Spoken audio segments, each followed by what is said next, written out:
Hi, welcome to Construction Update. This is a rundown of the week's biggest stories on 4constructionpros.com. Not just what's in them, but why they're important. I'm Larry Stewart with 4constructionpros.com.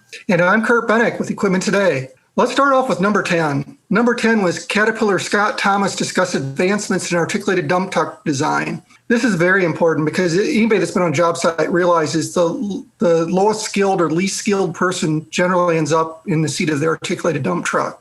Now, with autonomy taking a center seat in technology nowadays, we're able to do things we weren't able to do before. Semi-automation simplifies operations to increase productivity and safety for these operators. For instance, it automates the raising of the bed, the setting of the brakes, and it also has certain safety sensors in it that decreases the chance of rollovers, which is one of the accidents with articulated dump trucks. So basically, it allows the operator to be more productive with less effort. And in terms of these trucks operate easier than your average automobile now. You put them in drive, and the semi-automated systems take care of traction control and take all the switches that used to be in these cabs. Yeah, it's great. Operators can focusing on just keeping that skip upright. That's the important thing. But so number 9 was another podcast, actually, our Contractor's Best Friend podcast about is your crew ready for an emergency? The Contractor's Best Friend is contractor coach Brad Humphrey. He was a contractor and has been working with contractors now for years, communicating the best ways to maximize productivity and profitability on a job site.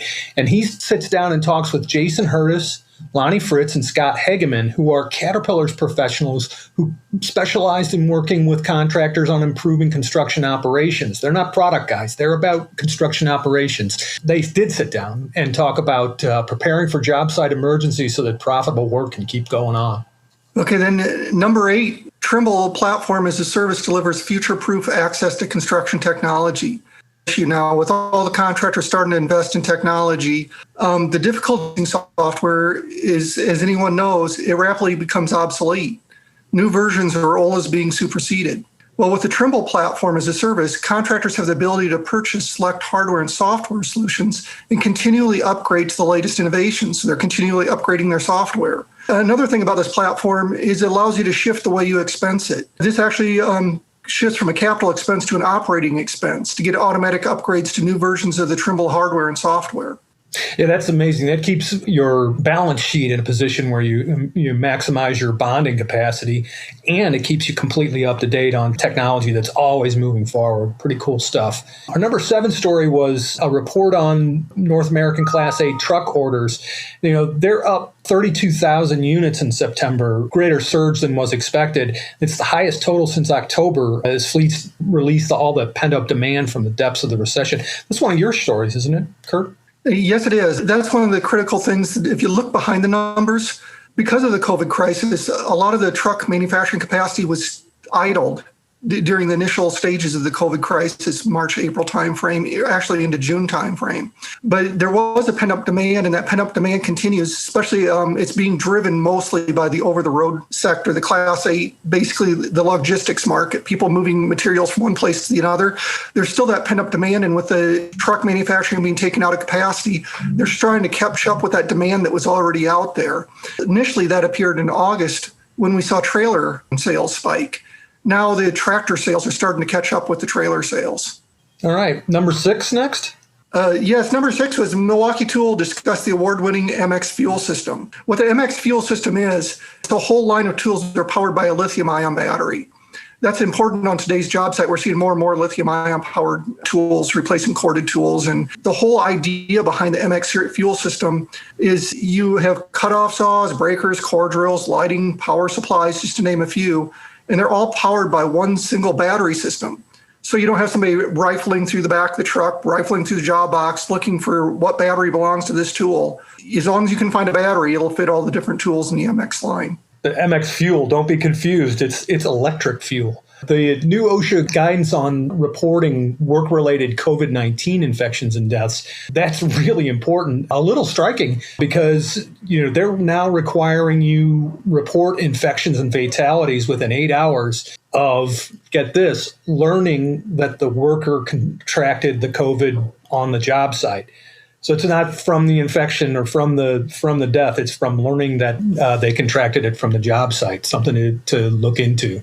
That is really important to realize these are tight deadlines. I mean, it's not a matter of days. You have to report this in a matter of hours. Yeah. Number 4, how much money will you get for state roads? This is kind of a critical and tricky one. We had a continuing resolution passed, a 1-year extension of the current surface transportation authorization. It authorizes the transfer of $10.4 billion to the Highway Trust Fund from the general fund for highways, another $3.2 billion for transit to keep Highway Trust Fund solvent.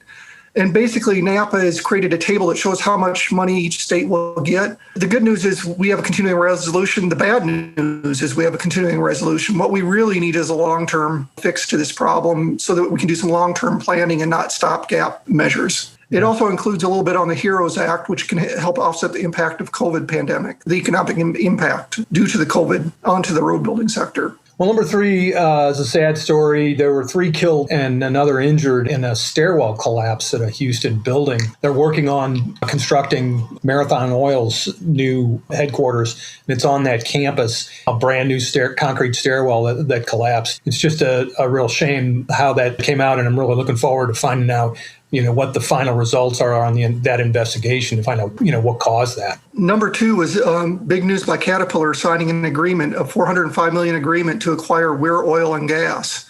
For those not familiar, Weir Oil and Gas produces a line of pumps, flow iron, combustible parts, wellhead, pressure control products that are serviced by a global network of service centers. By combining Weir Oil and Gas's established pumping and pressure control portfolio with CAT engines and transmissions, enables to create more value for the customers on the Caterpillar end. Yeah, they become the biggest oil service company in the country, I think, or that is correct. And they also get to put Caterpillar's engines and transmissions, combine them along with the Weir products. Pretty big move there on their part in the energy sector. And then number 1, after the drum roll, the Treasury's move on forgiveness of Paycheck Protection Loan.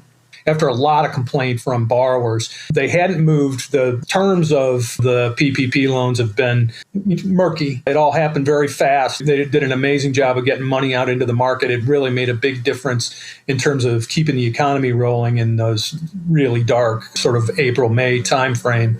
Now people are wondering about forgiveness. Last week, they said that they were going to start approving applications for less than $2 million PPP loans. End of last week and into this week, they've started that process. But the important thing I think to remember is you have to apply to get forgiveness of those loans. It's not just an automatic thing. And there's links with this story that will point you toward how to apply and where to apply. So it's one of those things to keep in mind. And it looks that program is going to continue to have value and interest for contractors who I think we're the biggest loan appliers in the biggest industry as loan appliers in the country. That's our rundown, our biggest stories. Thanks a lot for tuning in. Thanks a lot for making these big stories. If you haven't read some of these and they piqued your interest, look at the links below and you'll find the story that compiles these 10 with links to all the additional information. And hope you have a great weekend.